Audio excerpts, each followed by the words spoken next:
¿Crees que tu parte del mundo puede ser alcanzada por el Evangelio en los próximos 10 años? ¿Podríamos realmente llegar a un punto en el que podamos decir que la tarea está finalizada y que no queda ningún sitio en el cual trabajar? Por increíble que parezca, eso es lo que Dios hizo cuando Pablo recorrió su parte del mundo y llevó el mensaje del Evangelio a la gente que nunca lo había escuchado antes. ¡Qué historia tan increíble! Comienza con gente rompiendo con las tradiciones y las creencias. Continúa con Pablo y sus amigos siendo acusados de poner el mundo al revés. Y finaliza con Pablo diciendo que su trabajo ha finalizado. Por el poder del Espíritu Santo, él llevó a cabo la misión que Dios le había encomendado.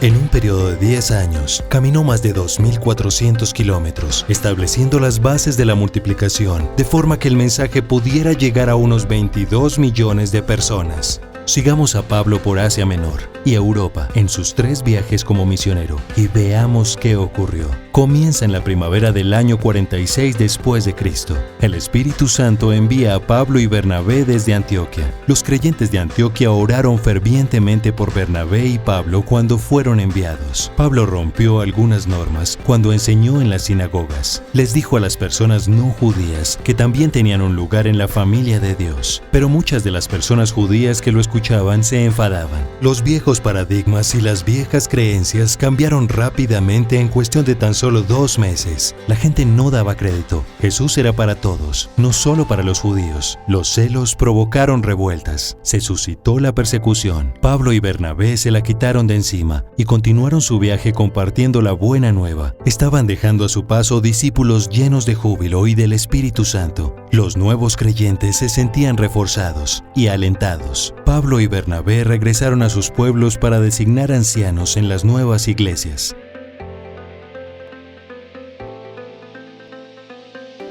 Cuando finalizó su primer viaje, Pablo y Bernabé encomendaron los nuevos creyentes al Señor y volvieron a casa. Oraban a Dios junto con la gente de Antioquia por todo lo que había hecho. En cuestión de 12 a 18 meses, había comunidades de creyentes en las principales ciudades. Muchos no judíos entraron en el reino de Dios. 3 centros de expansión del reino habían comenzado y estaban creciendo.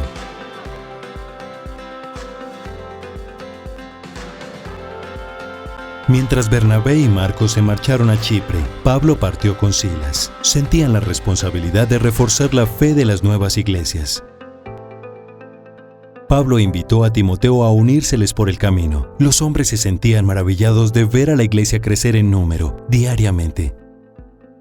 Obedecían jubilosos lo que les decía el Espíritu, y él les decía claramente dónde ir.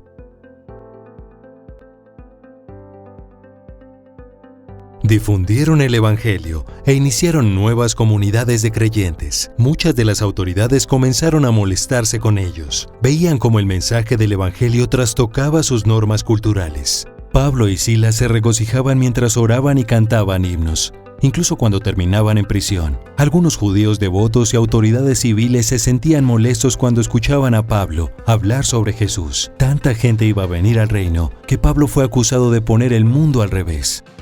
Pero continuaron, y el mundo del Señor continuó aumentando y prevaleciendo con fuerza. La cosecha fue muy buena en todos los lugares por los que pasaron. Pablo había visto respuestas fructíferas durante sus viajes, hasta que alcanzó Atenas, donde no había mucho interés. Pablo encontró oposición en Corinto, pero en una visión Jesús tranquilizó a Pablo con su presencia y protección, y le dijo que siguiera predicando. Cuando finalizó su segundo viaje, Pablo paró en Éfeso, en preparación de su próximo viaje.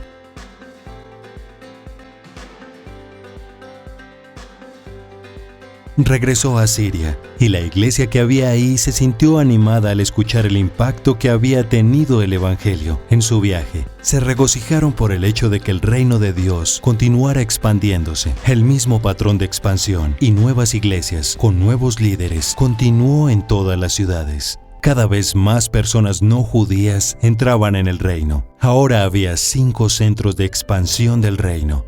Pablo sentía profundamente su misión y su propósito, y no pasó mucho tiempo antes de que partiera de nuevo. Regresó a muchas de las nuevas iglesias para animar y reforzar a los nuevos discípulos. Tras encontrar oposición, dedicó su ministerio a preparar discípulos en la escuela de Tirano durante 2 años.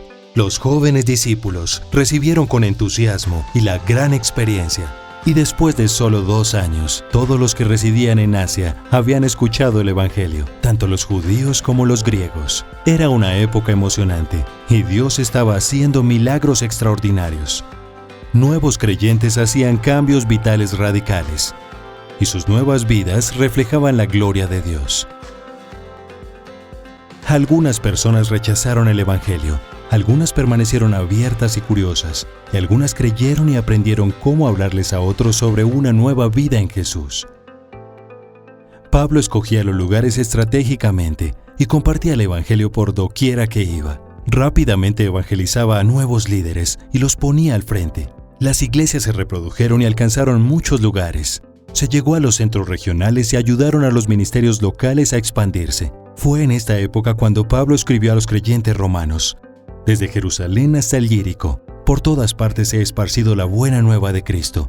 He terminado mi labor en estas regiones. Imaginen ver cómo los cimientos de tu ciudad o grupo de personas se colocan completamente durante los próximos 10 años. Dios es hoy el mismo que era en los días de Pablo. Aún invita a todas las personas del mundo a probar y experimentar el gran amor que siente por ellas. Aún trabaja hoy animando a los creyentes a llegar a una generación entera con el Evangelio. ¿No es increíble que Dios trabaje a través de personas normales e imperfectas como ustedes, yo y Pablo para que lleguemos al mundo en nombre de Cristo? Mientras seguimos los caminos de su reino, también podemos formar parte del movimiento de difusión del Evangelio por nuestras ciudades y nuestros países. El Espíritu de Dios nos convence y caminamos sobre los pasos de los creyentes que hubo antes de nosotros. Tienes el libro de instrucciones de Dios, la Biblia, y nos tenemos los unos a los otros, compañeros creyentes, así que estemos dispuestos a ser seguidores de Jesús de forma incondicional y sin temor.